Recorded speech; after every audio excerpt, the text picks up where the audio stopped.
ꯊꯣꯏꯕꯤ ꯏꯁꯤꯡ ꯁꯧꯗꯣꯏꯔꯣ? ꯑꯧ ꯏꯁꯤꯡ ꯁꯣꯛꯑꯒꯦ ꯇꯧꯏꯅꯦ. ꯅꯣꯏꯗ ꯂꯩꯕ꯭ꯔꯣ? ꯑꯩꯈꯣꯏꯗ ꯂꯩꯍꯧꯗꯦ. ꯑꯁ ꯑꯩꯁꯦ ꯂꯛ ꯂꯩꯕ ꯃꯤꯅꯤꯅꯦ. ꯑꯩꯈꯣꯏꯗ ꯂꯩꯍꯧꯕꯅꯤꯀꯣ. ꯍꯥ ꯅꯪꯁꯤꯗꯤꯕ. ꯂꯥꯛꯇ꯭ꯔꯤꯕꯣ? ꯑꯁ ꯈꯤꯇ ꯊꯨꯕꯤꯔꯛꯑꯣ ꯍꯥꯏꯔꯒ.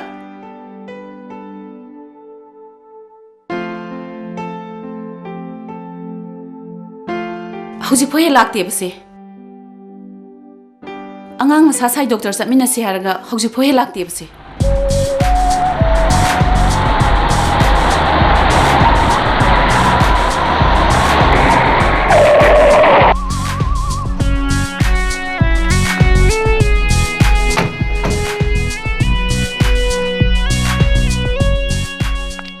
Kaya kan ngamdirinuне?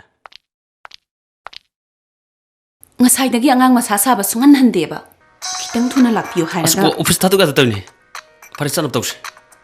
Phone mulai tanga sida. Hello. Lai. Kaino mong lagi haidubo. Angang doctor pudoisti. Lalo. Just lao. Doctor tanang thanamadi yare dana. Kaino da doctor gi wasu tadana ai thanamage hekta yabro. Hai. Office da irang leibnane ne. Irang leirasune angang gi men tadradi chatpa yaroi haisini. Masinu la dai ne dana. Ichana badagi leibaki thabak na henan luraba. Yare. Chatlaro doctor kam ta chatlaro. Yare chatpiro sungcha chatlaro. Kaino masin tarusibo. Ses lause chas lause. Yare bado ai chatlaro eba. Nang chatpiro yare. Matam se adre nang chas lau ke dorgi nang bo. Lalo chas lau si. Ai thabak yadre ko.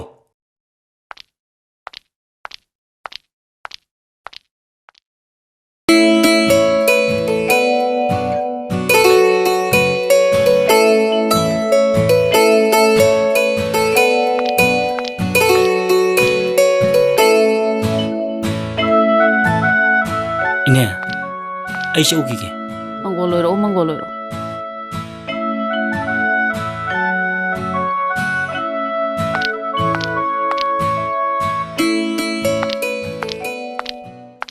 Nang saroi chaluiro. Hoi tamo. Angang di kaisu tahoudraba. Kaisu thoidokpa tahoudrae. Tamo. Kaino? Horen halakadoi natra. Ai sinungdam nai dibema. Horen mobile da oina hairage. Hoi tamo.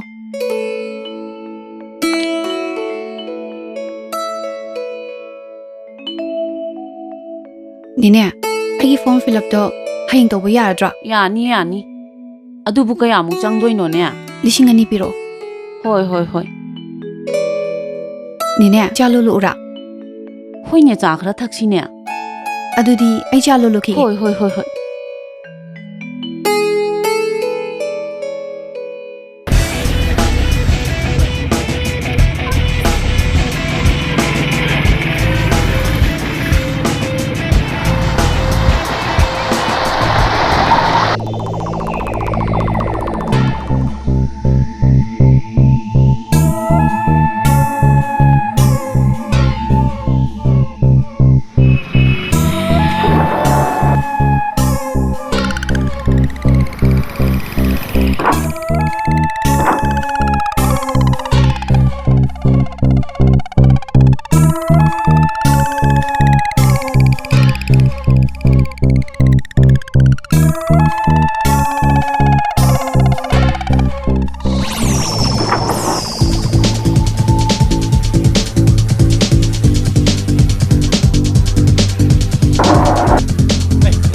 Police bundu jo.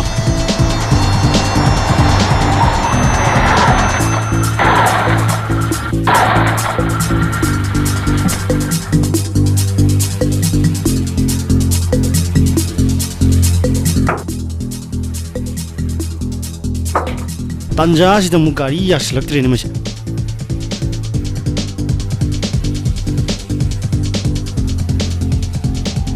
Sakasi mu. Sakasi sindoksi.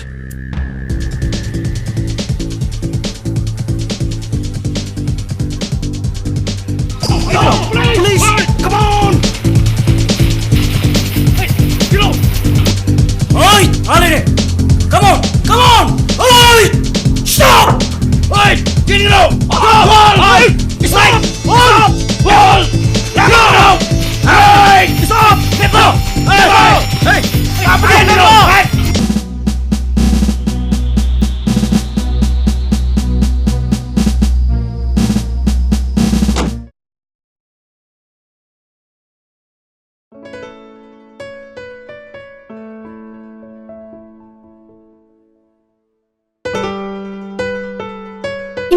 ꯁꯣꯔꯤ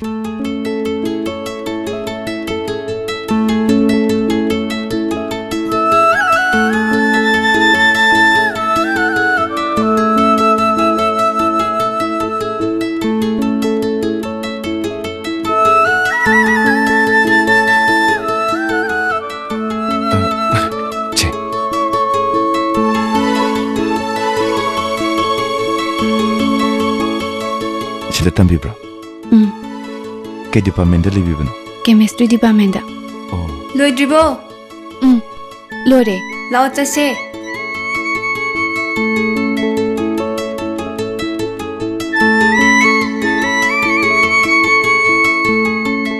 ꯀꯅꯥꯅꯣ ꯁꯤꯕꯣ? ꯈꯪꯗꯦꯗ. ꯂꯩꯅꯣ ꯍꯥꯏ ꯆꯪꯁꯤꯜꯂꯛꯀꯅꯣ ꯆꯪꯁꯤꯜꯂꯛꯀꯅꯣ ꯀꯥꯞꯄꯅꯦ ꯇꯥꯃꯣ. ꯍꯥꯏ ꯆꯪꯁꯤꯜꯂꯛꯀꯅꯣ ꯆꯪꯁꯤꯜꯂꯛꯄꯗ ꯃꯣꯏ ꯑꯅꯤ ꯍꯥꯠꯀꯅꯤ ꯍꯦ ꯅꯈꯣꯏ ꯌꯥꯝ ꯊꯨꯅ ꯁꯔꯦꯟꯗꯔ ꯇꯧ ꯅꯠꯇ꯭ꯔꯗꯤ ꯈꯨꯠ ꯊꯥꯔꯅꯤ ꯆꯪꯁꯤꯜꯂꯛꯀꯅꯣ ꯆꯪꯁꯤꯜꯂꯛꯀꯅꯣ ꯑꯩꯈꯣꯏ ꯂꯝꯕꯤ ꯊꯥꯗꯣ ꯑꯩꯈꯣꯏ ꯂꯝꯕꯤ ꯊꯥꯗꯣ ꯆꯪꯁꯤꯜꯂꯛꯀꯅꯣ ꯑꯩꯈꯣꯏꯒꯤ ꯂꯝꯕꯤ ꯊꯥꯗꯣ ꯆꯪꯁꯤꯜꯂꯛꯀꯅꯣ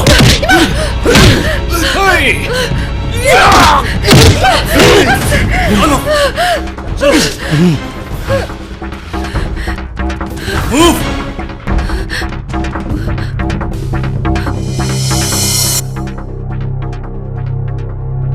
ꯇꯥꯃꯣ.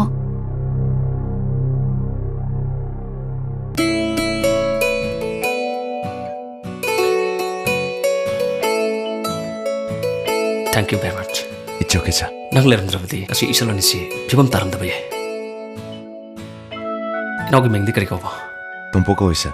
ꯀꯔꯤ ꯂꯩꯀꯥꯏꯗꯒꯤꯅꯣ? ꯎꯔꯤꯄꯣꯛꯇꯩꯅꯤ, ꯁꯔ. ꯑꯣ ꯃꯇꯨꯡꯗ ꯑꯃꯨꯛ ꯊꯦꯡꯅꯔꯁꯤꯀꯣ. Okay. ꯂꯥꯎ ꯂꯥꯎ ꯆꯠꯁꯤ ꯂꯥꯎ.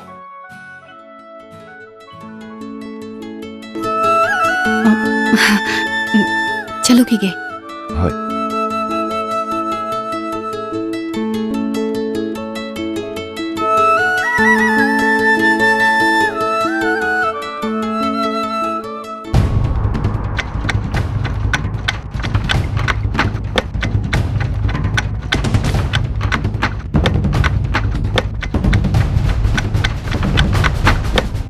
ꯑꯗꯣ ꯏꯌꯥꯝꯕ ꯁꯛꯇꯤꯁꯤ ꯃꯄꯨꯡ ꯐꯥꯅ ꯄꯥꯏꯅꯕꯒꯤꯗꯃꯛꯇ ꯏꯂꯦꯛꯁꯟꯁꯦ ꯇ꯭ꯔꯥꯏ ꯑꯃꯨꯛꯇ ꯇꯧꯊꯣꯛꯁꯤꯗꯅ.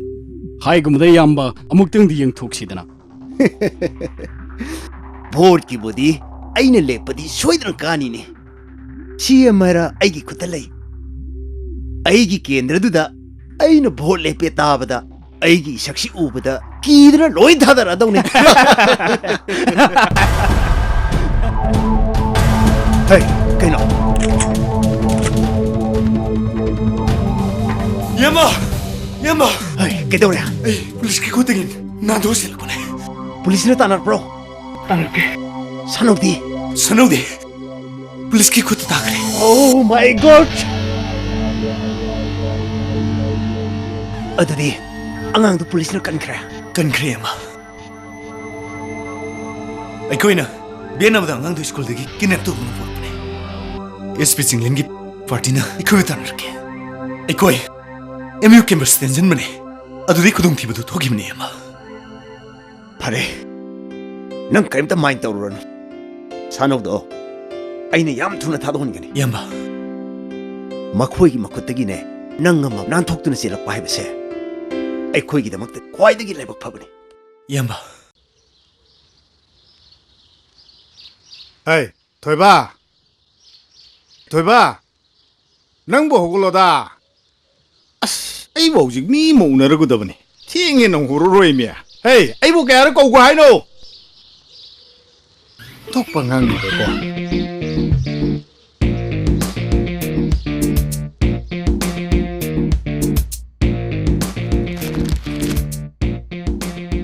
야호부 아주 탱나 호골라디 낭나 사도 야로. 잘로 이러자 더러. 짝 동나부터 오로.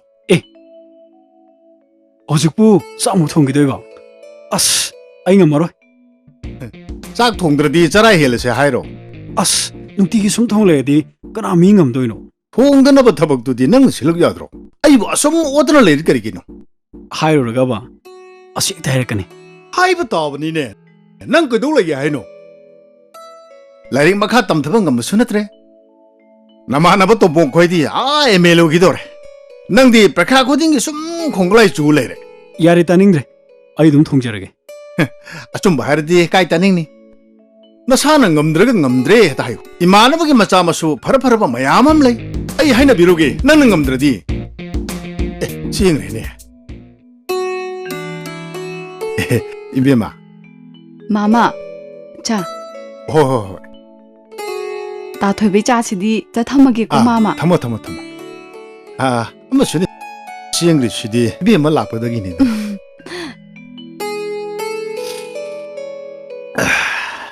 베마 짜시는 또이네 들어옵니나 성공기 서룩 심어디 마마 레비라게 레이드레스 야니에 마마 아이 좀 론저라게 강드레다 떠오르시 베마 하 시글레미네 버세 아이 갸나마 따드러버니 떠오르시 마마 자크 비종노 하 아, 모두는 좀 못다이.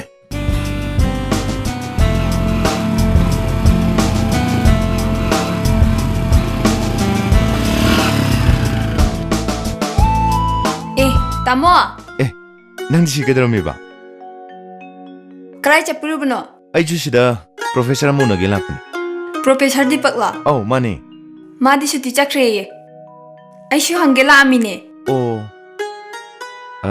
ꯑꯗꯣ ꯉꯁꯤ ꯊꯦꯡꯅꯩꯉꯩꯁꯤꯗ ꯅꯥꯇꯩ ꯌꯥꯝ ꯆꯥꯔꯦ ꯀꯩꯅꯣꯝꯇ ꯍꯪꯖꯒꯦꯕ ꯀꯔꯤ ꯅꯍꯥꯟ ꯁꯣꯝꯒ ꯂꯥꯛꯃꯤꯟꯅꯕ ꯏꯃꯥꯟꯅꯕꯤꯗꯨꯕꯨ ꯀꯥꯏꯗꯩꯅꯣ ꯃꯥꯗꯤ ꯆꯤꯡꯉꯥ ꯃꯈꯥꯗꯩꯅꯦ ꯆꯤꯡꯉꯥ ꯃꯈꯥꯗꯒꯤ ꯃꯥꯅꯁꯨ ꯇꯥꯃꯣꯕꯨ ꯑꯗꯨꯝ ꯁꯣꯟꯗꯨꯅ ꯂꯩ ꯅꯍꯥꯟ ꯈꯨꯗꯣꯡꯊꯤꯕ ꯑꯃꯗꯒꯤ ꯇꯥꯃꯣꯅ ꯀꯟꯕꯤꯈꯤꯗꯅ ꯑꯗꯨꯒꯤ ꯅꯨꯃꯤꯠꯇꯨꯗꯒꯤ ꯃꯥꯅ ꯇꯥꯃꯣꯕꯨ ꯁꯨꯝ ꯁꯣꯟꯗꯨꯅꯇ ꯂꯩꯔꯕꯅꯤ ꯑꯗꯣ ꯑꯩꯗꯤ ꯃꯤꯡꯁꯨ ꯑꯝꯇ ꯈꯪꯗꯦ ꯑꯩꯒꯤꯅ ꯔꯣꯃꯥ ꯀꯧꯋꯦ ꯃꯥꯒꯤꯅ ꯄꯨꯔꯅꯤꯃꯥ ꯀꯧꯕꯅꯦ ꯄꯨꯔꯅꯤꯃꯥ ꯌꯨꯅꯤꯚꯔꯁꯤꯇꯤ ꯄꯩꯈꯥ ꯂꯣꯏꯔꯕꯅꯤꯅ ꯄꯥꯛꯁꯨ ꯊꯦꯡꯅꯒꯗꯧ ꯃꯥꯟꯗꯦ ꯑꯗꯣ ꯁꯟꯗꯦ ꯈꯨꯗꯤꯡꯒꯤ ꯃꯅꯤꯒ ꯍꯤꯌꯥꯡꯗꯥꯡ ꯂꯥꯏ ꯈꯨꯔꯨꯝꯕ ꯑꯗꯨꯝ ꯆꯠꯄꯅꯦ ꯑꯗꯨꯗ ꯁꯨꯝ ꯊꯦꯡꯅꯅꯤꯗ ꯑꯣ ꯌꯨꯝꯕꯨ ꯀꯌꯥꯝ ꯂꯥꯞꯄꯤꯒꯦ ꯅꯛꯑꯦ ꯑꯩꯒꯤꯗꯤ ꯁ꯭ꯋꯥꯏꯗꯅꯦ ꯌꯥꯝ ꯅꯨꯡꯉꯥꯏꯔꯦ ꯑꯗꯨꯗꯤ ꯀꯣꯟꯅ ꯑꯃꯨꯛ ꯊꯦꯡꯅꯔꯁꯤ ꯑꯧ ꯆꯠꯂꯒꯦ ꯑꯗꯣ ꯑꯩꯗꯤ ꯁꯨꯝ ꯂꯩꯍꯧꯔꯒꯦꯀꯣ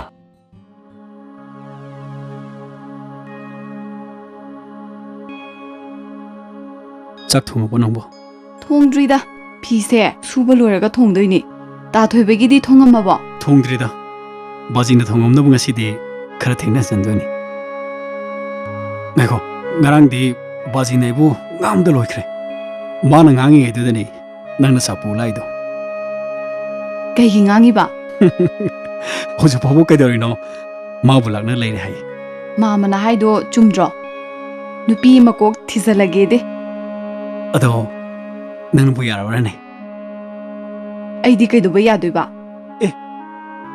ꯅꯪ ꯁꯪꯉꯤꯕ ꯑꯩꯕꯨ ꯅꯪꯅ ꯌꯥꯗ꯭ꯔꯗꯤ ꯑꯩꯗꯤ ꯀꯅꯥ ꯄꯨꯁꯟꯗꯣꯏꯕ 누paꯅꯦꯅ 야ꯍꯧꯅ ꯊꯦꯡꯉꯤꯕ ꯅꯁꯛꯇꯣ ꯅꯨꯡꯁꯤꯃꯟꯗꯗꯅ 마마ꯗ ꯆꯥꯛ ꯄꯤꯖꯧꯅꯣ ꯍꯥꯏꯔꯝꯕꯅꯤ ꯅꯪꯅ ꯆꯥꯛ ꯄꯤꯖꯧꯅ ꯍꯥꯏꯔꯝꯕꯗꯣ ꯑꯩꯗꯤ ꯀꯌꯥꯝ ꯍꯔꯥꯎꯏ ꯈꯪꯕ꯭ꯔꯥ ꯀꯩꯒꯤ ꯍꯔꯥꯎꯔꯤꯕ ꯑꯩ ꯁꯔꯨꯛꯇꯤ ꯅꯣꯏꯗ ꯁꯨꯝ ꯍꯥꯞꯇꯣꯏꯁꯤꯗꯤ 이스 그야 누가이노 용네 ꯅꯨꯡꯉꯥꯏꯇ꯭ꯔꯗꯤ 따토이바 ꯑꯩꯈꯣꯏ ꯕꯥꯅꯤꯒꯤ ꯃꯔꯤꯁꯤꯕꯨ ꯑꯩꯈꯣꯏꯗꯥꯅ ꯈꯪꯉꯝꯃꯣꯏꯗ꯭ꯔꯣ ꯈꯪꯉꯝꯃꯣꯏꯗ ꯅꯕꯨꯡ ꯒꯙꯥꯗꯨꯅꯕꯨ ꯑꯩꯅ ꯇꯧꯕ ꯊꯕꯛꯄꯨ ꯃꯥꯅ ꯈꯪꯉꯦꯕ꯭ꯔꯣ ꯃꯥꯗꯤꯅꯦ ꯂꯥꯏꯔꯤꯛ ꯈꯛꯇꯅꯦ ꯍꯩꯕ ꯂꯝꯁꯤꯗꯗꯤꯕ ꯑꯩꯈꯣꯏ ꯅꯥꯡꯗꯛ ꯌꯥꯄꯣꯠꯇꯦ ꯄꯨꯔꯥ ꯒꯙꯥꯅꯦ ꯒꯙꯥ ꯉꯁꯥꯏ ꯊꯕꯛ ꯑꯃ ꯆꯠꯂꯨꯁꯦꯗꯅ ꯍꯧꯕ ꯂꯥꯛꯑꯝꯃꯦ ꯑꯩꯅ ꯊꯕꯛ ꯂꯩ ꯍꯥꯏꯖꯤꯜꯂꯒ ꯊꯥꯗꯣꯛꯈ꯭ꯔꯦꯗꯅ ꯑꯄꯪꯕ ꯒꯙꯥꯅꯤꯅ ꯆꯠꯈ꯭ꯔꯦꯗꯅ ꯑꯗꯨꯒ ꯁꯣꯝꯗ ꯑꯩꯅ ꯆꯥꯟꯁ ꯂꯧꯔꯤꯁꯤꯅꯦ ꯑꯗꯨꯗꯤ ꯇꯥꯊꯣꯏꯕꯁꯦ ꯄꯨꯔꯥ ꯍꯧꯗꯣꯡꯅꯤꯅꯦ ꯍꯣꯏ ꯅꯪꯅ ꯑꯩꯕꯨ ꯍꯧꯗꯣꯡꯅꯦ ꯍꯥꯏꯕꯗ ꯑꯩ ꯀꯩꯁꯨ ꯀꯥꯏꯗꯦ ꯍꯥꯏꯕꯗꯤ ꯑꯩꯅ ꯅꯪꯁꯦ ꯂꯥꯛꯀꯗꯕꯒꯤ ꯉꯥꯏꯗꯨꯅ ꯂꯩꯔꯤꯕꯅꯤ ꯑꯩꯒꯤ ꯊꯋꯥꯏꯗꯒꯤ ꯍꯦꯟꯅ ꯅꯨꯡꯁꯤꯖꯕꯤ ꯑꯩꯒꯤ ꯊꯣꯏꯕꯤꯕꯨꯗꯤ ꯂꯥꯏ ꯅꯠꯇꯅ ꯃꯤꯅꯗꯤ ꯑꯩꯒꯤ ꯈꯨꯠꯇꯒꯤ ꯃꯨꯟꯕꯗꯤ ꯉꯝꯃꯜꯂꯔꯣꯏ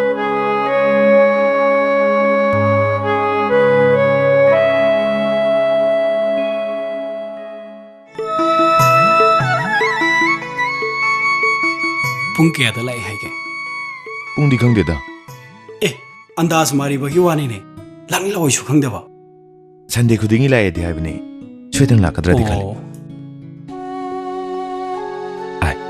ꯂꯥꯛꯄ ꯂꯥꯛꯏꯅꯦ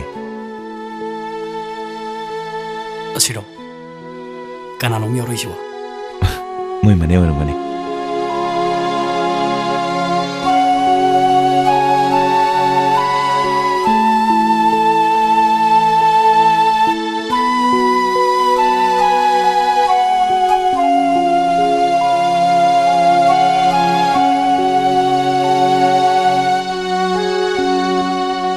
ꯌꯦꯡꯗꯤ ꯌꯦꯡꯉꯝꯃꯦ.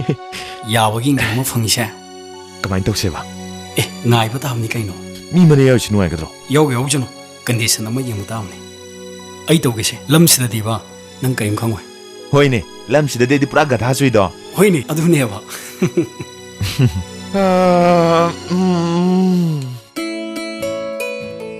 ꯀꯥꯏ ꯀꯥꯏ ꯆꯠꯂꯨꯔꯒꯦ? ꯆꯨꯝꯅ ꯁꯨꯝ ꯂꯥꯛꯄꯅꯦ.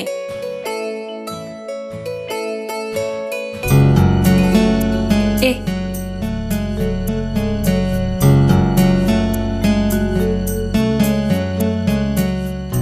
ꯁꯤ ꯅꯨꯄꯥꯁꯤ ꯅꯍꯥꯟꯒꯤ ꯄꯨꯂꯤꯁꯇꯣ ꯅꯠꯇ꯭ꯔꯣ? ꯑꯧ ꯃꯥꯅꯦ. ꯅꯪꯒꯤ ꯕꯣꯏꯐ꯭ꯔꯦꯟꯂꯣ? ꯍꯦ ꯅꯠꯇꯦ, ꯑꯩꯈꯣꯏ ꯇꯥꯃꯣꯅꯦ. ꯍꯥ, ꯑꯁꯦꯡꯀꯤꯔꯣ? ꯅꯣꯏ ꯇꯥꯃꯣꯅꯦꯕ? ꯑꯁꯦꯡꯀꯤꯔꯕ? ꯑꯁ ꯑꯁꯦꯡꯕꯅꯦ, ꯑꯩꯈꯣꯏ ꯏꯆꯤꯟ ꯏꯅꯥꯎ ꯏꯕꯥꯅꯤꯗꯅꯦ. ꯑꯁ ꯅꯣꯏ ꯇꯥꯃꯣꯁꯤꯗꯤ ꯃꯑꯣꯡ ꯐꯖ ꯇꯥꯏꯍꯦ. ꯇꯥꯕꯅꯦ, ꯃꯤꯅꯁꯨꯅꯦ ꯌꯥꯝ ꯉꯥꯎꯅꯕꯅꯦ. ꯑꯗꯣ ꯑꯩ ꯀꯩꯅꯣꯝ ꯍꯪꯒꯦꯕ. ꯅꯣꯏ ꯇꯥꯃꯣꯁꯦ ꯑꯩꯒ ꯀꯣꯏꯅꯖꯔꯒꯦꯕ? ꯀꯣꯏꯅꯔꯣ. ꯑꯁ ꯅꯪ ꯌꯥꯔ ꯂꯣꯏꯔꯦ. ꯑꯗꯣ ꯆꯥꯗꯤꯅꯦ ꯅꯍꯥꯟ ꯊꯦꯡꯅꯕ ꯑꯦꯁꯄꯤꯗꯣ ꯃꯣꯏꯗ ꯊꯛꯎꯔꯁꯦꯕ. ꯏꯅꯝꯕꯗꯨꯁꯨ ꯈꯪꯅꯧꯋꯣ. ꯑꯗꯨꯗꯤ ꯅꯣꯏ ꯇꯥꯃꯣꯁꯨ ꯂꯩꯔꯝꯒꯗ꯭ꯔꯣ? ꯇꯥꯃꯣꯗꯤ ꯂꯩꯔꯝꯃꯣꯏ. ꯂꯥꯛꯑꯣ, ꯆꯠꯁꯤ ꯂꯥꯛꯑꯣ. ꯅꯦꯅꯦ, ꯑꯩ ꯏꯅꯝꯕ ꯃꯤꯔꯥ ꯍꯣꯏꯗ ꯆꯠꯂꯨꯈꯤꯒꯦ. ꯍꯣꯏ.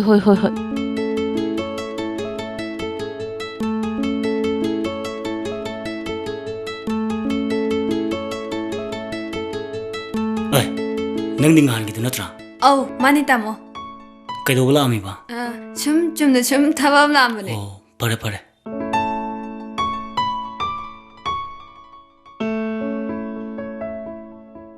ꯍꯩꯃꯥ, ꯅꯣꯏ ꯇꯥꯃꯣꯁꯦ ꯑꯩ ꯇꯁꯦꯡꯅ ꯉꯥꯎꯋꯦ ꯆꯥꯕꯤ. ꯀꯃꯥꯏꯅ ꯇꯧꯗꯣꯏꯅꯣ? ꯍꯣ ꯂꯩꯔꯣ. ꯅꯈꯣꯏꯒꯨꯝꯕꯤ ꯏꯅꯥꯛ ꯈꯨꯟꯕꯤ ꯑꯃ ꯑꯩꯈꯣꯏꯒꯤ ꯏꯅꯝꯕ ꯑꯣꯏꯕꯁꯦ ꯑꯩꯈꯣꯏꯗꯤ ꯂꯥꯏꯕꯛ ꯌꯥꯝ ꯐꯕꯅꯤ. ꯑꯗꯨꯅꯦꯕ, ꯆꯠꯁꯤ ꯂꯥꯛꯑꯣ.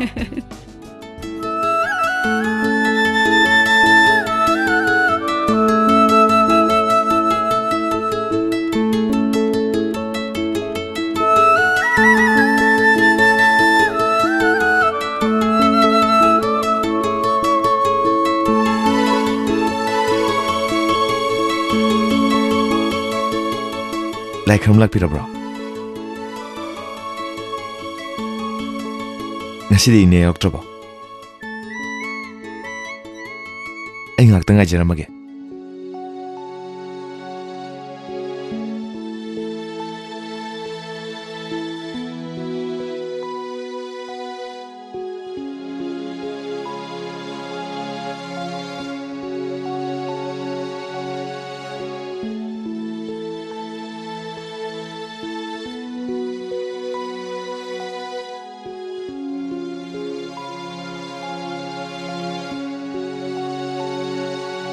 ꯀꯩꯒꯤꯅꯣ ꯃꯥꯅ ꯈꯨꯝꯃꯝꯗ꯭ꯔꯤꯁꯦ? ꯅꯨꯡꯉꯥꯏꯇ꯭ꯔꯖꯥꯠꯂꯅꯦ?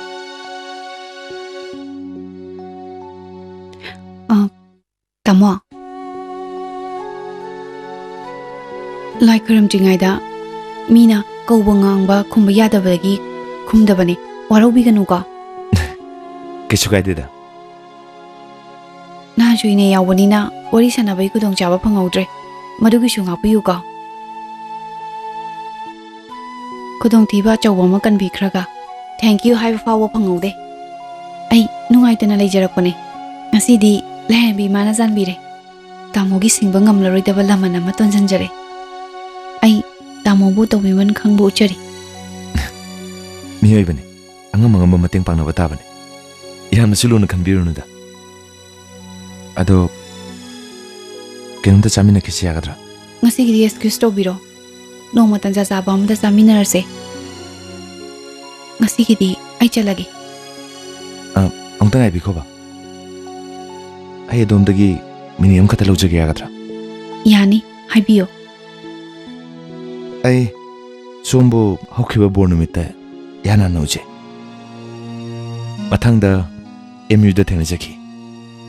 ꯏꯃꯥꯟꯅꯕꯤ ꯔꯣꯃꯥꯅ ꯇꯥꯛꯂꯛꯄꯗꯒꯤ ꯑꯩꯁꯨ ꯁꯟꯗꯦ ꯈꯨꯗꯤꯡꯒꯤ ꯃꯐꯝꯁꯤꯗ ꯇꯣꯏꯅ ꯂꯥꯛꯆꯩ. ꯑꯗꯣ ꯉꯁꯤ ꯑꯗꯣꯝꯒꯤ ꯊꯦꯡꯀ꯭ꯌꯨ ꯍꯥꯏꯕ ꯋꯥꯍꯩꯁꯤ ꯈꯛ ꯄꯨꯔꯒ ꯑꯩ ꯃꯇꯝ ꯄꯨꯝꯕꯒꯤ ꯑꯣꯏꯅ ꯍꯟꯖꯈ꯭ꯔꯣ ꯍꯥꯏꯕ꯭ꯔꯥ? ꯑꯩꯒꯤꯗꯤ ꯇꯥꯃꯣꯅ ꯃꯃꯥꯡꯗ ꯇꯧꯕꯤꯈꯤꯕ ꯊꯕꯛꯇꯨꯒꯤ ꯊꯦꯡꯛ ꯌꯨ ꯍꯥꯏꯖꯕꯅꯤ꯫ ꯑꯗꯣ ꯇꯥꯃꯣꯒꯤ ꯋꯥꯈꯜꯗ ꯇꯣꯞ ꯇꯣꯞꯄ ꯑꯃ ꯂꯩꯔꯒꯗꯤ ꯑꯩꯒꯤꯁꯨ ꯀꯟꯊꯅꯕꯩ ꯃꯇꯝ ꯈꯔ ꯄꯤꯕꯤꯌꯨ꯫ ꯑꯗꯣꯝꯒꯤ ꯋꯥꯍꯩꯗꯨꯗ ꯑꯩ ꯃꯈꯥ ꯇꯥꯅꯤꯡꯉꯥꯏ ꯂꯩꯇ꯭ꯔꯦ꯫ ꯂꯥꯏꯔꯦꯝꯕꯤ ꯏꯃꯥꯒꯤ ꯊꯧꯖꯥꯜ ꯉꯥꯏꯖꯔꯒꯦ꯫ ꯌꯥꯔꯦ, ꯆꯠꯄꯤꯔꯣ꯫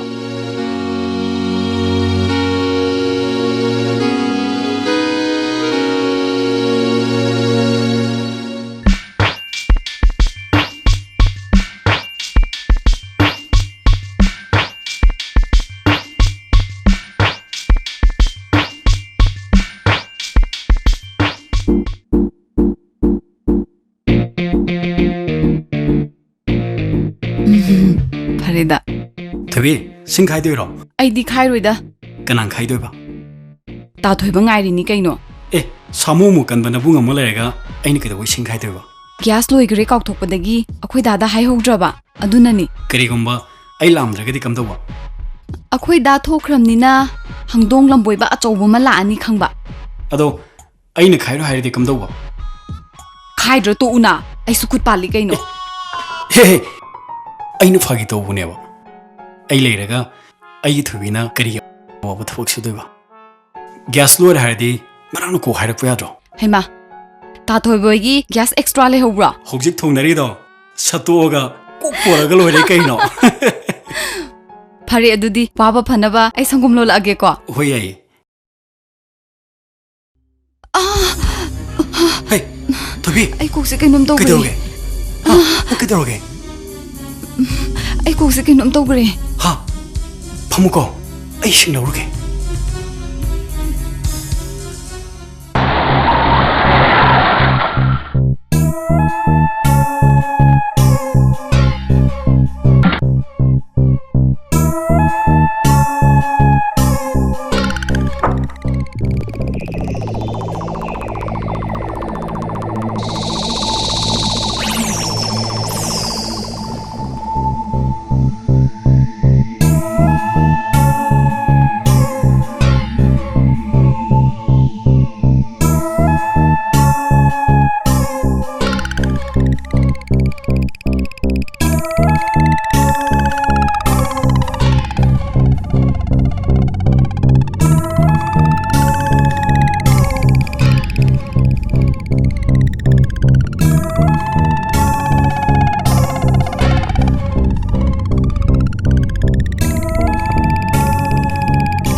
Chinglen! Chinglen! Chinglen! Mabu hana loisindriba makaidi. Aikoigi plan amata mai paklaroi.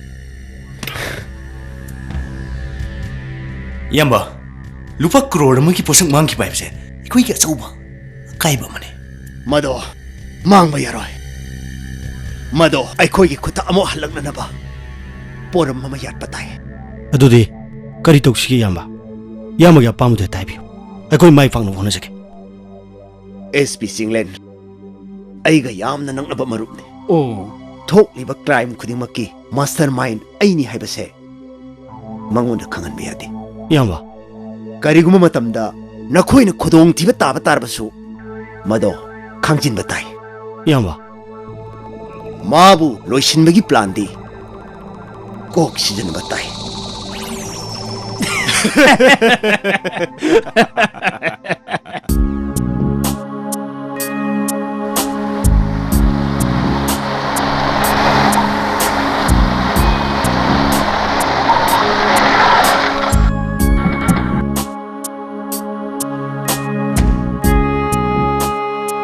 Hello, sir. Hello. Yam thajadana. Poyeng pipiru bro. Hoi, charge pipi fly natro. Aishu pizza balak serivni. Oh, lengchin biro. Scott ka yaudana ithanda lakpirisibo matam phatte ko ithanda chatpiganu. Hera, I can twin land of Nina. Todang the single data. Pare. Lengchin biro to them. Atobu Krele. I should move up to Honey. Go on, take the bite.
Noi manavishibu magi hana khangna chana jaba boyfriend ka leibro.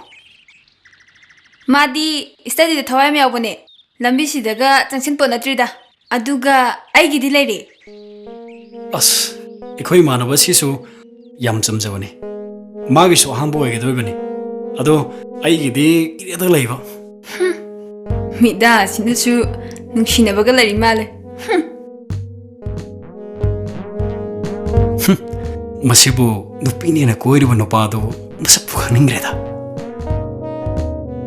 ꯃꯣꯏ ꯋꯥꯔꯤꯁꯤꯕꯨ ꯂꯣꯏꯗ꯭ꯔꯤꯖꯥꯠꯂꯣ ꯆꯠꯄ ꯌꯥꯔꯝꯃꯅꯤꯅꯦ ꯑꯁ ꯉꯥꯏꯈꯣꯗ ꯉꯁꯤ ꯈꯛꯇ ꯎꯅꯕꯅꯤ ꯋꯥꯔꯤ ꯂꯣꯏꯔꯝꯈꯤꯔꯣꯏ ꯀꯥꯟꯅꯗꯕ ꯃꯤꯒ ꯂꯩꯕꯁꯦ ꯃꯇꯝ ꯂꯦꯟꯕ ꯋꯥꯕꯩ ꯋꯥꯅꯤꯗ ꯃꯇꯝ ꯂꯦꯝꯐꯝ ꯈꯪꯗ꯭ꯔꯒ ꯆꯩꯇꯦ ꯑꯃ ꯈꯨꯜꯂꯒ ꯅꯅꯥꯀꯣꯡꯗꯣ ꯄꯣꯠꯂꯒ ꯂꯩꯌꯨ ꯑꯁꯨꯛ ꯔꯥꯁꯤ ꯈꯪꯕ ꯅꯨꯄꯥꯁꯤꯕꯨ ꯃꯁꯤ ꯄꯣꯛꯄꯗ ꯃꯃꯥ ꯃꯄꯥꯗꯣ ꯑꯣ ꯈꯣꯡꯒꯩ ꯀꯞꯅꯤꯡꯉꯝꯒꯅꯤꯗ ꯃꯁꯤ ꯅꯨꯄꯤꯁꯤꯕꯨ ꯑꯉꯥꯡ ꯑꯣꯏꯔꯤꯉꯩꯗ ꯃꯃꯥꯟꯅꯕꯤ ꯈꯨꯄꯣꯛꯀ ꯐꯪꯒꯗ꯭ꯔꯅꯦ ꯃꯤꯡꯕꯨ ꯀꯔꯤ ꯀꯧꯕꯤꯒꯦ ꯀꯔꯤ ꯀꯔꯤꯅꯣ ꯄꯪꯀꯧ ꯀꯧꯈꯤꯕꯅꯦ ꯂꯣꯏ ꯀꯥꯎꯈ꯭ꯔꯦꯗ ꯑꯦ ꯃꯤꯡꯕꯨ ꯄꯨꯡꯀꯧ ꯀꯧꯅꯕ ꯌꯥꯕ꯭ꯔꯅꯦ ꯉꯥꯏꯈꯣ ꯁꯦꯕꯣꯠꯀ ꯀꯧꯕꯤꯕ꯭ꯔꯣ ꯀꯩꯅꯣ ꯍꯥꯏꯁꯤꯕꯣ ꯃꯤꯡꯕꯨ ꯁꯦꯕꯣꯠꯇ ꯀꯧꯅ ꯌꯥꯕ꯭ꯔꯣ ꯃꯤ ꯑꯁꯤꯗꯕ ꯄꯪꯀꯧ ꯇꯧꯅꯒꯨꯝꯁꯤꯀꯣ ꯀꯩꯅꯣ ꯄꯨꯡꯀꯧꯇ ꯀꯧꯋꯦ ꯑꯗꯨꯗ ꯁꯦꯕꯣꯠ ꯃꯥꯟꯕꯗ ꯍꯥꯏꯕꯒꯤ ꯋꯥꯅꯤ ꯀꯩꯅꯣ ꯑꯩ ꯉꯁꯤꯒꯤ ꯅꯨꯃꯤꯠꯁꯤ ꯌꯥꯝ ꯋꯥꯅ ꯉꯥꯏꯖꯔꯛꯄꯅꯤ ꯋꯥꯅ ꯉꯥꯏꯖꯔꯛꯄꯒꯤ ꯐꯣꯜꯁꯤꯕꯨ ꯑꯐꯕ ꯑꯣꯏꯍꯟꯕꯤꯒꯗꯧꯔꯤꯕ꯭ꯔꯣ ꯋꯥꯅ ꯉꯥꯏ ꯇꯥꯛꯄꯤꯔꯕꯅꯤꯅ ꯇꯉꯥꯏ ꯐꯗꯅ ꯐꯍꯟꯕ ꯇꯥꯔꯦ ꯑꯗꯣ ꯏꯁꯥꯒꯤ ꯐꯤꯔꯦꯞꯄꯨ ꯆꯞ ꯆꯥꯅ ꯂꯦꯞꯄꯤꯔꯛꯑꯕꯣ ꯑꯗꯣꯝꯒꯤ ꯑꯁꯦꯡꯕ ꯐꯤꯔꯦꯞ ꯂꯩꯕꯤꯔꯒꯗꯤ ꯑꯩꯒꯤꯗꯤ ꯈ꯭ꯋꯥꯏꯗꯒꯤ ꯂꯥꯏꯕꯛ ꯐꯕꯅꯤ ꯑꯩꯗꯤ ꯏꯆꯝ ꯆꯝꯕꯤꯅꯦ ꯑꯦꯝꯑꯦꯒꯤ ꯔꯤꯖꯟ ꯐꯪꯗ꯭ꯔꯤ ꯐꯥꯎꯕ ꯑꯩꯗꯤ ꯂꯝꯕꯤꯁꯤꯗ ꯈꯣꯡ ꯊꯥꯡꯖꯟꯈꯤꯔꯣꯏꯅ ꯂꯩꯕꯅꯤ ꯑꯗꯨꯕꯨ ꯈꯣꯡꯅ ꯑꯃ ꯊꯥꯡꯖꯟꯊꯣꯛꯈ꯭ꯔꯦ ꯃꯁꯤ ꯑꯩꯒꯤ ꯑꯁꯣꯏꯕꯅꯤ ꯏꯁꯥꯒꯤ ꯄꯥꯟꯗꯝ ꯌꯧꯗ꯭ꯔꯤꯉꯩꯗ ꯊꯨꯒꯥꯏꯔꯨꯕ ꯑꯩꯁꯦ ꯗꯟꯗꯤ ꯑꯃ ꯐꯪꯒꯗꯣꯏꯔꯣ ꯑꯦꯛꯖꯥꯝꯒꯤ ꯔꯤꯖꯟꯗꯤ ꯄꯨꯟꯅ ꯉꯥꯏꯃꯤꯟꯅꯔꯤꯕꯅꯤꯅ ꯑꯃꯅ ꯑꯃꯗ ꯗꯟꯗꯤ ꯄꯤꯅꯔꯔꯣꯏꯁꯤ ꯑꯗꯣ ꯌꯨꯝꯒꯤ ꯐꯦꯃꯤꯂꯤꯗꯤ ꯀꯃꯥꯏꯅ ꯇꯧꯕ ꯏꯃꯥ ꯕꯕꯥꯗꯤ ꯑꯩꯈꯣꯏꯅ ꯑꯉꯥꯡ ꯑꯣꯏꯔꯤꯉꯩꯗ ꯂꯩꯈꯤꯗ꯭ꯔꯦ ꯏꯅꯦ ꯑꯃꯅ ꯑꯩꯈꯣꯏ ꯗꯗꯥꯒ ꯑꯩꯒ ꯌꯣꯛꯄꯤꯔꯛꯄꯅꯤ ꯑꯩꯈꯣꯏ ꯗꯗꯥꯗ ꯑꯩꯈꯣꯏ ꯕꯕꯥꯒꯤ ꯗꯥꯏ ꯏꯟ ꯍꯥꯔꯅꯦꯁꯇ ꯊꯕꯛ ꯆꯪꯍꯧꯔꯦ ꯅꯍꯥꯟ ꯊꯦꯡꯅꯕ ꯑꯁꯤꯗ ꯑꯩꯈꯣꯏ ꯗꯗꯥꯅꯦ ꯑꯩꯒꯤꯁꯨ ꯆꯞ ꯃꯥꯟꯅꯩ ꯏꯃꯥ ꯕꯕꯥ ꯂꯩꯈꯤꯗ꯭ꯔꯦ ꯏꯆꯟꯅꯨꯄꯤ ꯑꯃꯒ ꯑꯩꯈꯣꯏꯅꯤ ꯈꯛꯇꯅꯤ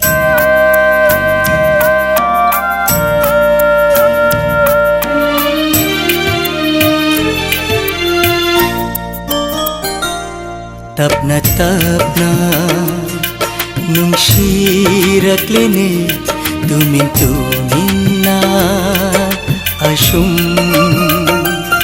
तपना तपना नुंशिरक्लेने तुमिन तुमिन्ना अशुम हमोय आईदी ngaure nangi नुंशी वखलदा पुंशिशीदा नंगा थेंगना बना फंजरे आशिंबा नुंशीबा नंगी meeting अमावबा थामोय नुंदा पालारे तपना तपना नुंशिरक्लेने Tumin तुमिन्ना अशुम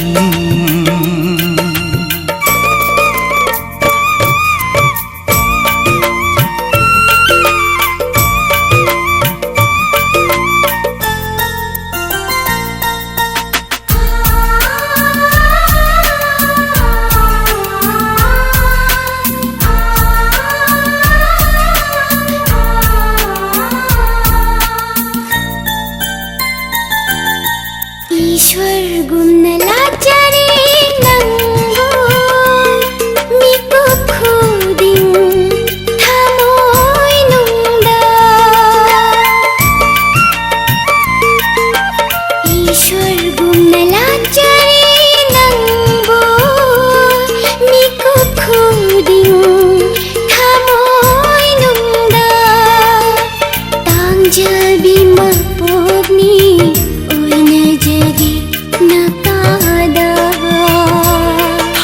जगुम nganbiyu thamoy nungsida chingjawgumna leplage nangidama unshishida nanga thina bana phangjare ashingba nushiba tapna tapna nungsirakline tumin tumin na asum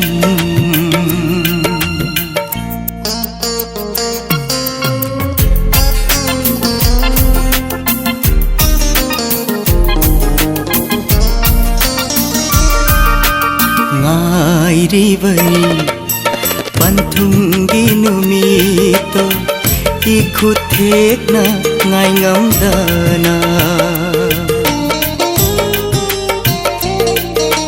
ngairibani panthungi numito ikuthekna ngai ngamdana lachege thamoi nungsida aitagi oijage thamoi nungda thamjage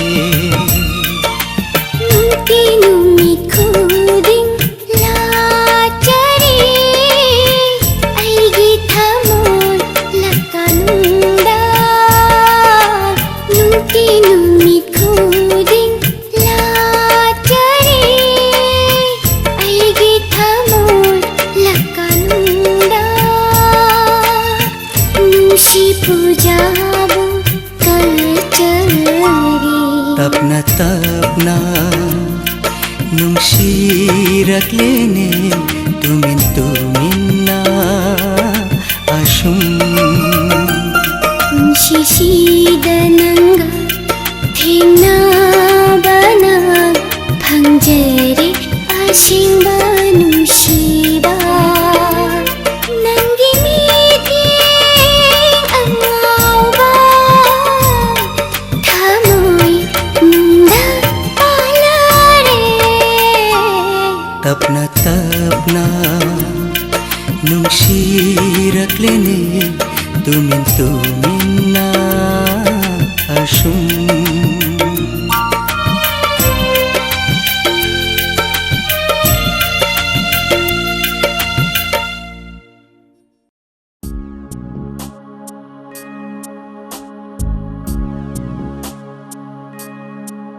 Tamo, cha. Tanamo. Tamo, cha. Oi, tanamo yone. Punima, Punima. Kayo, kaitorage. Cha haidokre me. Kamain tawra haidoiba? Noi tamo ubada khangboi lakpoi khutagi takhiba khangaudabai wani se. Tawniye, namaido yam thakpa. Kana yingino? Aina nate me. Aidi noi tamo ubada pungba pakhale. Mai wakhanda pungau ngaure. Ima!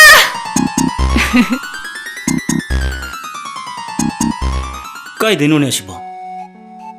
Tamo, laina di khangganu ko. Education director gi masanupi ne. Ina khungrajani mathan su poe. Ado khangna bada kana niye. Gari thauge khalladi ne break phaba kaudaba bataba. Break phaba he kaubada accident thokpa hai base masana tabane. Accident thokpadagi kachinda yungjan khredana. Tamona gari thokpado khara tambiro. License ti nang na pigado oirini ne.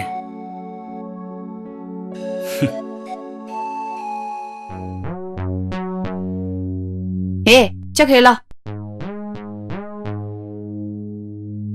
Hoi, chakhela ne. Asenkiro. Asenki ne. Aidi ikaibna sidore bema.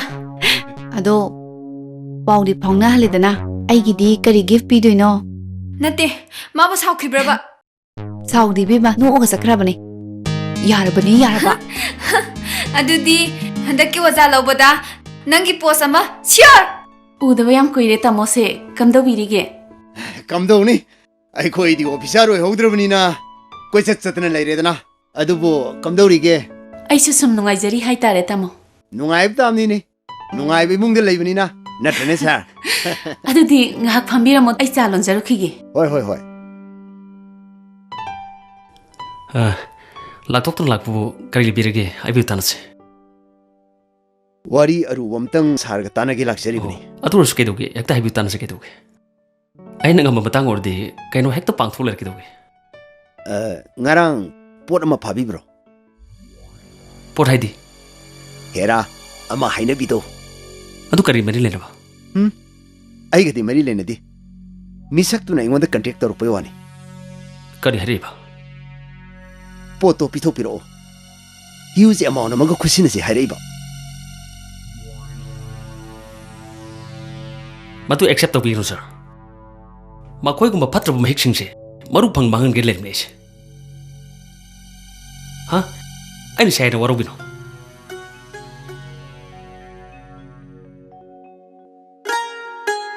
ito university da kaidoruge hano ozam ka tau norugi tau nang ai gang ta chami ne am as ito ai sak thongami ne ba baba su thabam sakane hai nang cha thoro ba ai sang thum thamdri ba thau thum di kamai tori thank you for ni yare okay ai chogi ko phare saluro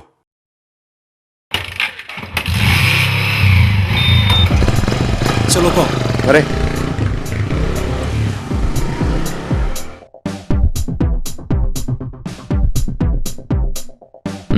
khang ni dana na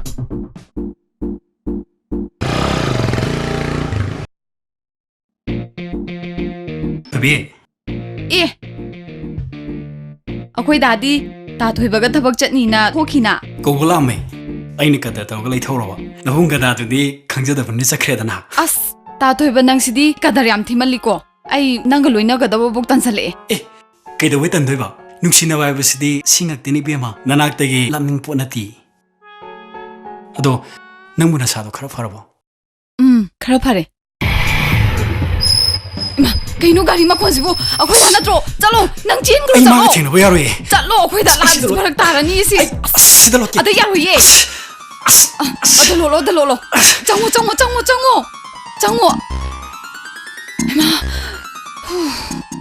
ai bima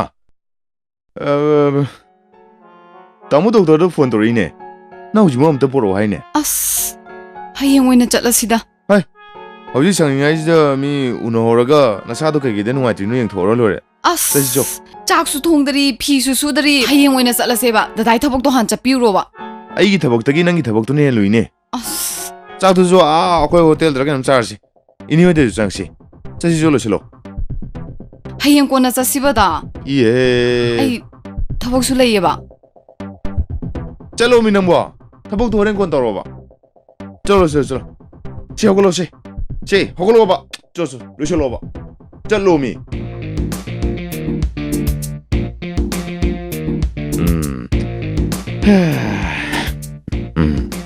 ngasi di mim lakna tare da na as loire da nai na to ise ai bu gadha aram ni na ngasi di lola nang jara hela yum sangau tare da na ai tholo thong gaje phajana lonselam dorim ni ai lo shilo lao ne tholo ne दादा यारगदी हयेंग ओइना चलसिबा hayeng chari aroi mi ngasi la ke na hai khrab ni ai kho se nang sofa ga loi che khai se uchi hin chik ni se कइनो केमता सिकतम ने chi chi si ai mi kanam ni tadi tholon chalo ai ro ka se दादा अदोरेन अखोई पुंग क्या हलक्तोइनो horen de doctor da muk chalo ra ba dei ne hoi dong chang ra ga cha ga pan cha thu ga gyan ta na pung dang wan pung mari manga da hala lu re ke अस पुंग मरी मंगादा ngamaroy Prabha हलक्सी khana je horen do ngasi di kha ko ru ta re na lao sa la thong lon lam doi ni la us थोंगा लोलुरनो कइगिनो la o me uchi chang ye ba la uchi a chau banang nuai ni la tholo as tingi la ne tholo la ne ko tholo ke de ai de ai bu kamai tawduino sibo ke de ge केसे तौदी la sa la tompo mama akhoi thoi lakpo lakte da mama ise ke le ge mama modu ngang ngang tawri che ayuk si chak loiram dana chakhi bai wani ai thabak lai sma khangi ne noi ni di kai chakya ba mama angang gi doctor bol da sami no ge tong o phare chalo ra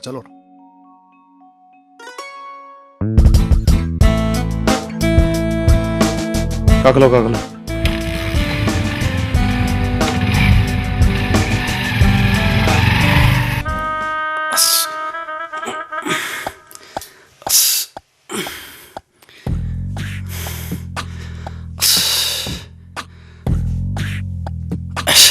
Tunggu lolo ne. Kamai tu dah nomi.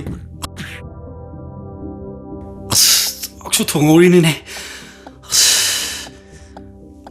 Ay.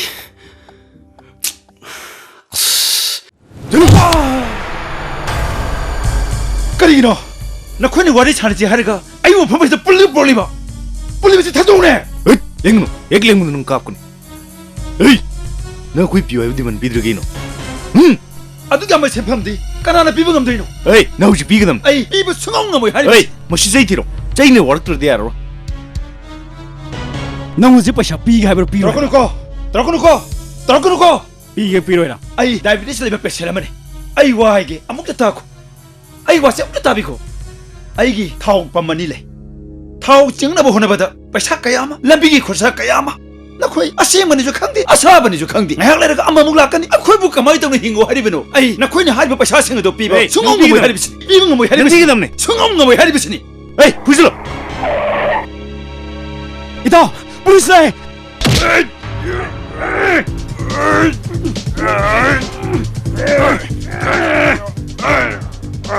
Salah, nang mana susi ni diman, ni napa na pergi senang tuan bro. Nang nakang sekar hal lagi. Tanah babu, makoi sini huram nang tu ni. Amuk tak makoi sini macam jangan phobi dan di tu biu. Sera.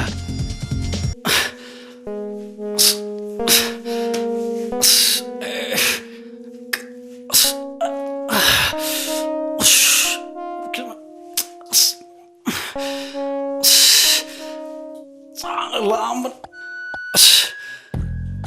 Sak na marol ama lamban eh.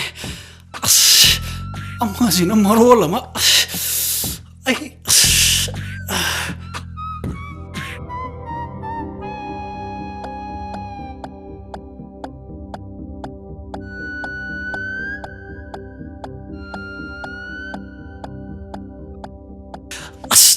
याद रहे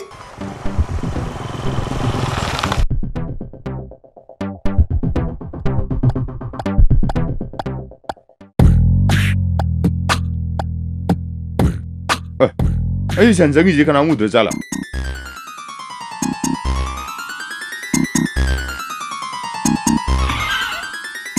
Tatoy ba, lao thoklo.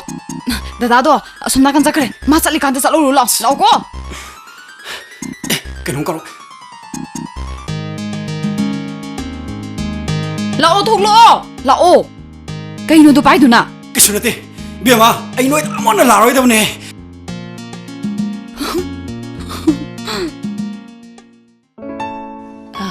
Bimo, cha taxi se. Lao. Nenin pambiri ra.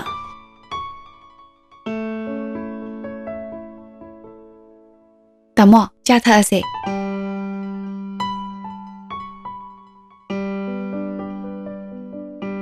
Pemol sapayo. Hoisha.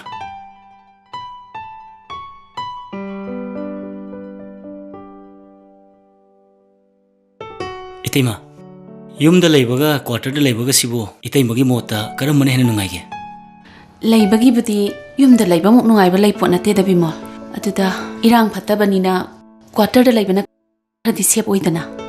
Ina mabudi quarter da leining bayam kuirabani. Tamona yada bagi wani.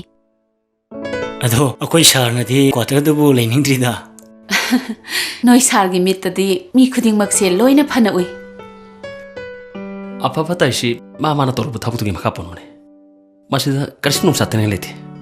Ado tamo, yaragadi quarter da leibana khwaidagi fani da. Police haibasidi phattaba mi khuding maki yeknaba oigadori bani. Masidi punchi chupagini. Aduna aidi quarter da oina leiningi. Si besang baik sidi ayah gila betul yek tu lei ramai. Masih dah kenal sukan mengamati. Aduna Jackson bahibasidi isagi tau pham thok bani. Natra ne bimol. Hoi, nang nadi sulan merte. Adu ki sulak ini tera. Commandos, shabdan.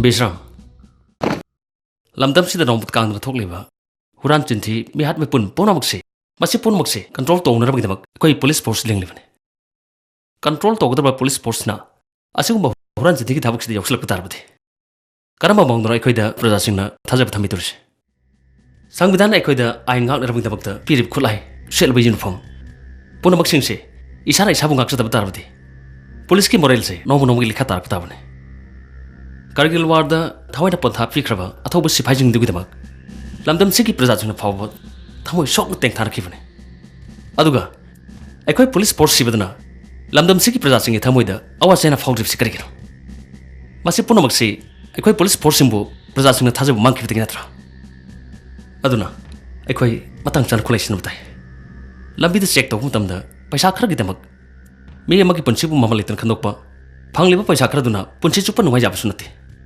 Siriba imung dugi meoi dudi thawai kya ki changjubam ori habase nakoi khak kauroi do discipline amna baum toroga isai sagi ithausi chapchana pangthong nap tarbade police ki mang khrabu monel se nongmadi soidan halkane habase khak kaugno Yamba Singbe nani koi police ki khut chalan ki bada Masak muna kangjalo hayeng tung da kanar pe Makoise mapam sida changthok changsin tawi habase ekoi khangedana aduna ngasi goinadi mapam sida ekoi changagumsi jalasi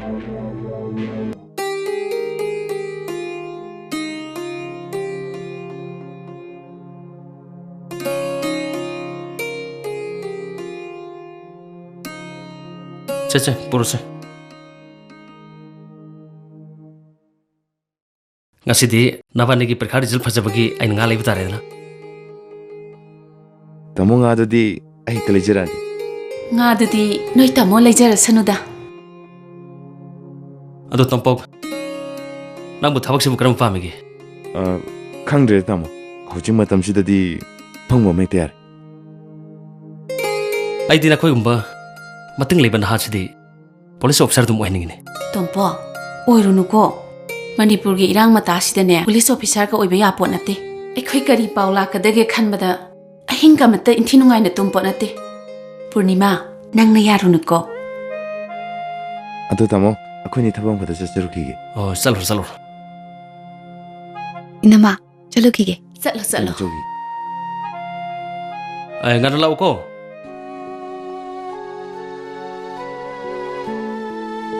Kadai na ko to pirokana nem bine Kai yengdoi ba Khubang mai yeng bige ba Haibrane As haibrani Pida piroge daroge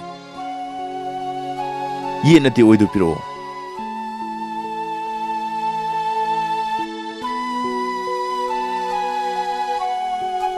Kamain tauba Aigi mai se atabra Study line si budi am phaba Ada romance ki line se Se minungsi yaw yaw dubung tauba Yam khangina kamain khangino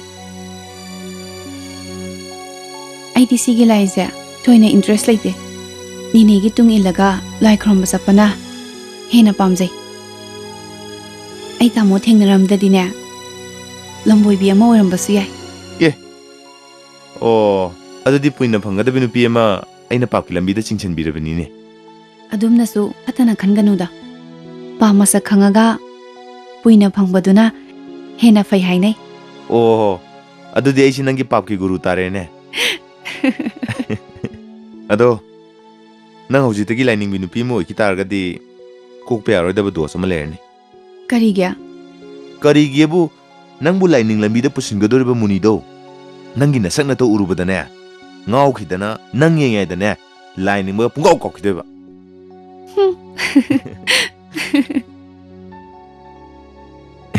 Hello Ha Hojibo As Pare ai lage Khoi bemda hospital bukhale chachira jase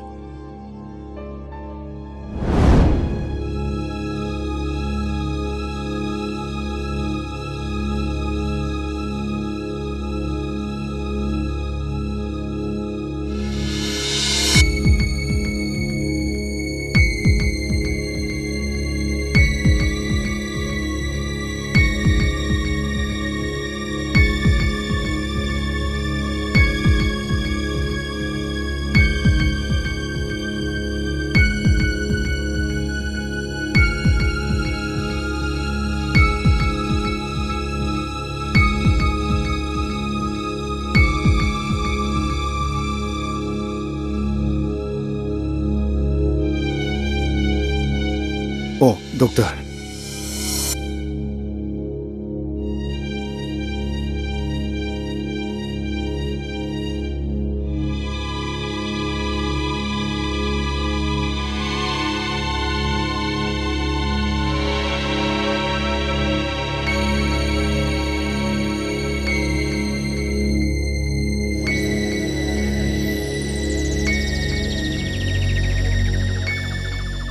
doctor ꯃꯥꯒꯤꯁꯤꯕꯨ ꯇꯣꯝꯄꯣꯛꯇꯤ ꯂꯥꯛꯇ꯭ꯔꯤꯕ꯭ꯔꯥ?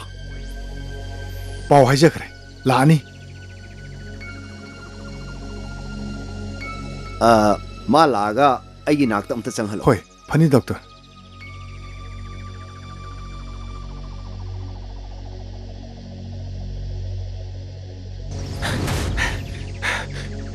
이붕아, 넌 여우래.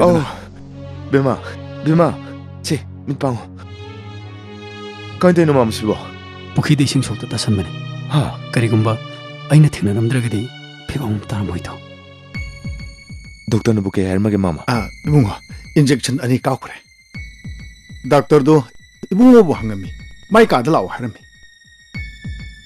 너희니 없다 상거죠. 독터 부케 나노 마마. 닥터 라지니 이붕아. 덤더 라오. 조시. 자세. चलो. 독터 엄터 정지럽게. ꯆꯪꯉꯣ. ꯐꯝ.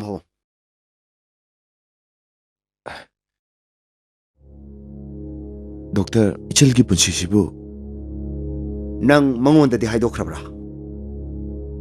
하이독터리 독터.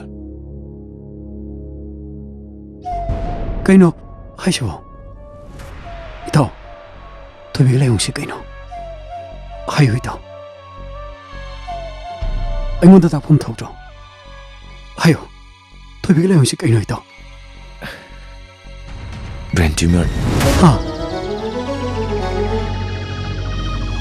Doctor औषध पुरगसु माखिसे उपाय लेरगोद्रा यारगदि माखिसे उपाय अमता तोबियो doctor. एम्सता अमुक्तंग पुरगा लाइबक यंगदबा मंगाइरे. चटपीगे हायरगदि अई refer तौजगे. यारगदि हयेंमक पुहौबना Phagni. आदा पुरगदि डॉक्टर सेल के अमुकदि चंगदगे. करिगुम्बा मखोइना ब्रेनसी हांगे हायरगदि पैसा खरदि चंगनी. यामद्रबदा लुपा लाख अनि मुक्ति लांबीबा फगनी. लाकनी.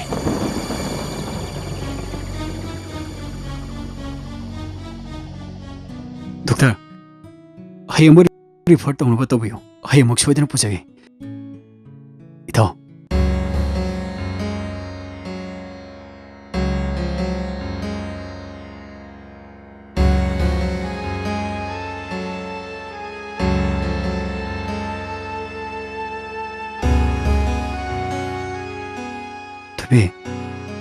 थोबी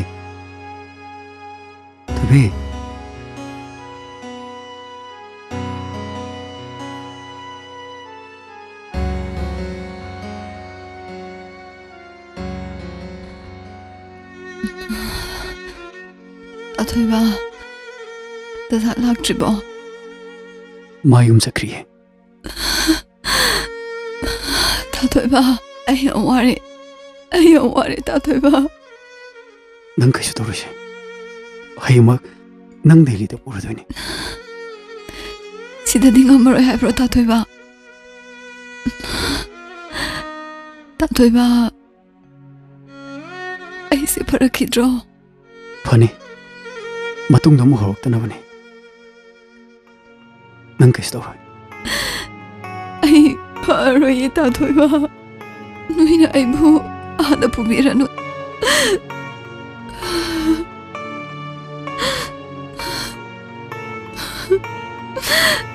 ताथोइबा नंगी थवाई ओइबि थोइबिनी मीना मुनबा ngamdrasu ईश्वरना मुनख्रानी तुबी नंग तो कइलो अथेंबा थाबलना थोक्तुना अइगी थवाइबु कौरकनुको ताथोइबा नंगी ना तौनो अइबु ngamloye तुबी नंग हांगी सोरुसिंदु कइनो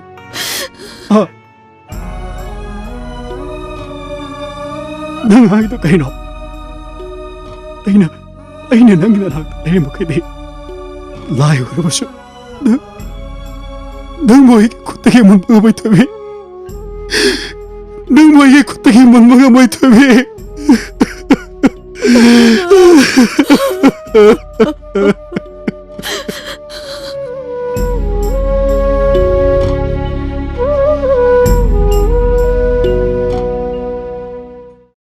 ꯂꯥꯛ ꯑꯅꯤꯗꯨꯗꯤ ꯀꯔꯝꯍꯥꯏꯅ ꯁꯥꯒꯠꯀꯅꯤ ꯑꯩꯉꯣꯟꯗ 10,000ꯕꯨꯗꯤ ꯂꯩꯔꯦ ꯅꯤꯅꯦ ꯂꯩꯔꯝꯃꯗꯤ ꯐꯒꯗꯕ 이내부 가시기게. ꯕꯤꯟꯗꯥꯕꯣꯟ ꯆꯠꯈꯤꯌꯦ 오. ꯑꯗꯣ ꯇꯥꯃꯣ SP ꯍꯣꯏꯗ ꯍꯪꯁꯤꯔꯣ ꯉꯔꯥꯡ ꯃꯈꯣꯏꯒꯤ ꯂꯨꯄꯥ ꯂꯥꯛ 10 ꯐꯥꯎꯈꯤꯕꯅꯦ 한금씨다. 가지. 앵원들 레시가 토이는 왈라로이다. ꯐꯔꯦ ꯑꯗꯨꯗꯤ ꯑꯩ ꯄꯩꯁꯥ ꯂꯧꯊꯣꯛꯎꯒꯦ ꯎꯝ. ꯐꯝꯃꯝꯃꯨꯀꯣ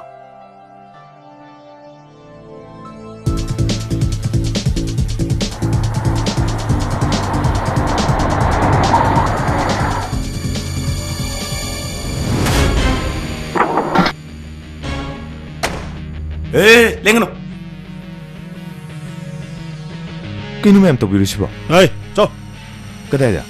구이스세 분품 쓰다보니. 이게 더 그러게. 아이, 저, 뭐야, 영화노. 아이, 저. 아이, 가리 서로. 아, 저.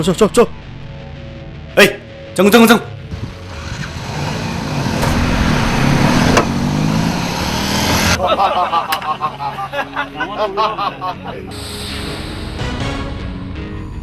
Hey, put it hey.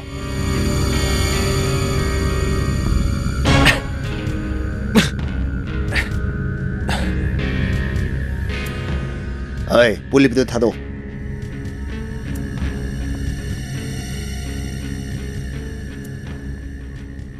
너희 가나가노. 아이부가 이게 뭐 험지다 파던 보라 이노.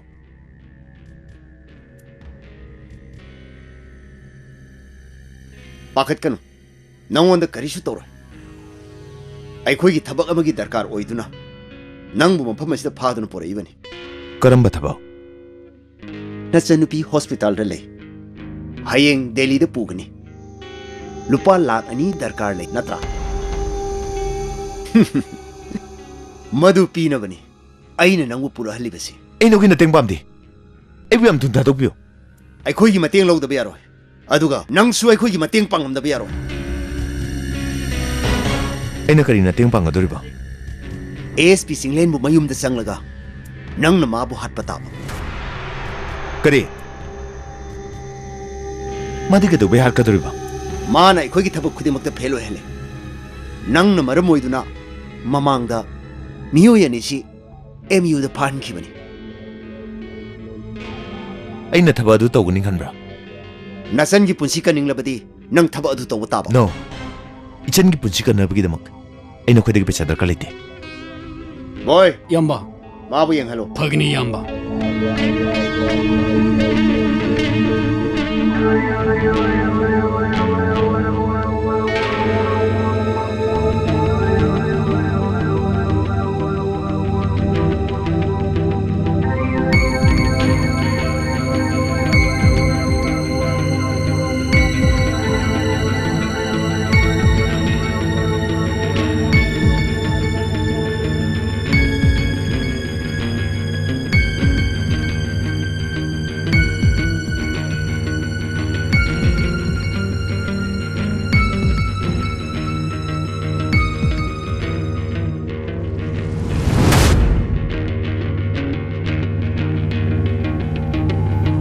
ꯊꯝꯂꯤꯕꯗꯣ remote ꯀꯟꯇ꯭ꯔꯣꯜꯅꯤ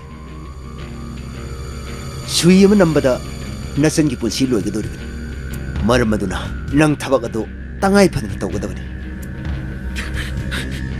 너희는 SP가 얘기나 보러가 난제들 비행기 젊은 클라이언을 시즌에 지게이노 까이기노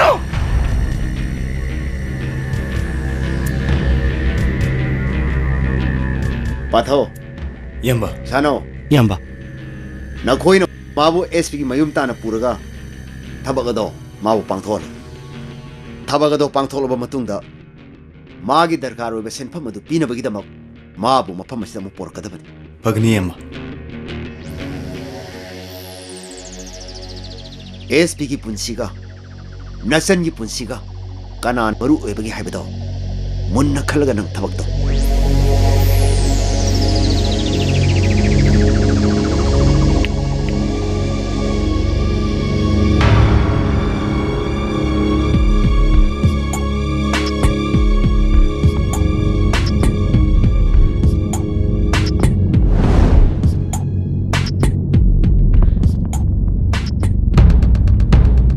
Papagi hidak lehen lesi ko. Papagi hidak lehen si.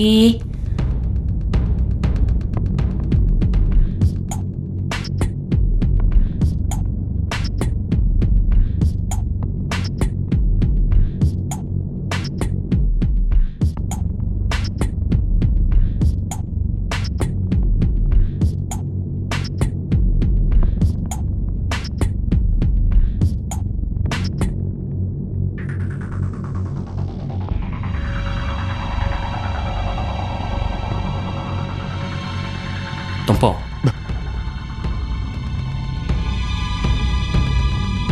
Kaino, yam thajadana. Nathandro. Mane tamo. Lao lao. Chango lao ne.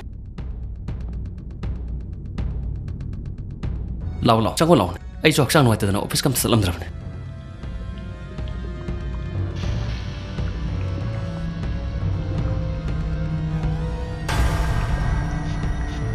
Hai. Nang pakidurugi. Ha. Kadurugi hai bane. Nang bahana gi mama nanti kadurugi hai bane. Kadurugi hai bane. Mapi khatara ini. Hey, yambale ri shudra. Hayo, nang kot karan kari hergi ba. Yambale ri hai bane nang kari gi aduk nuai tabano hai. Tampo. Nang tahu sikiro.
Tunggu.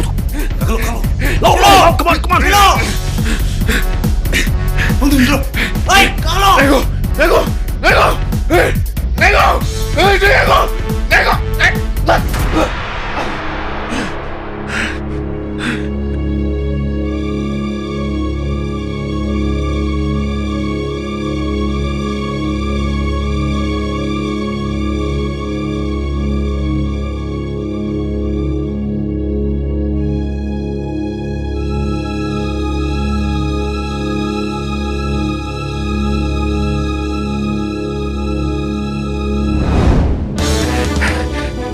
Sister, room number 6 की patient कौन देख रहे हैं?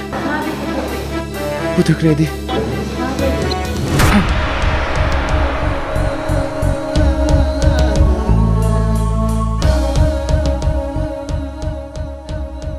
Bungi bema, ichil buna buna kan mengamdre ne. Nabung waraw ko na. Nabung may tire. Nabung may tire.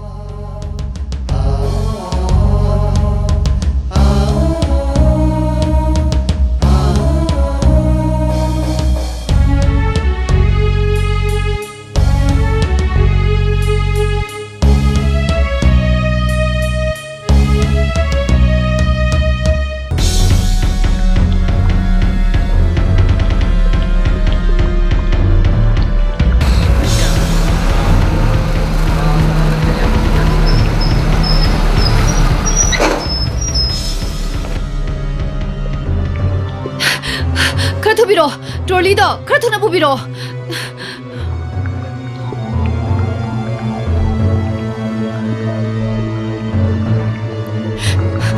कहीं तो हिबो खरा थुना पुबिरो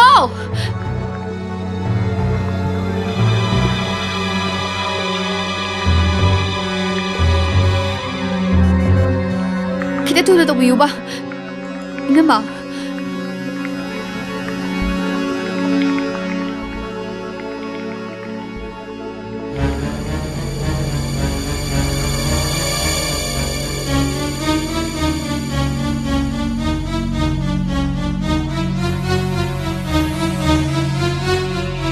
Tamo, pukrisnya ini apa minane? Tamo itu tang nanti lo kena siau deh. Lao, lao.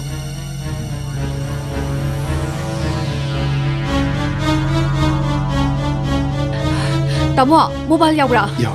Aku tamo dah phone tau ge. Tamo, angan sem dah babiyo.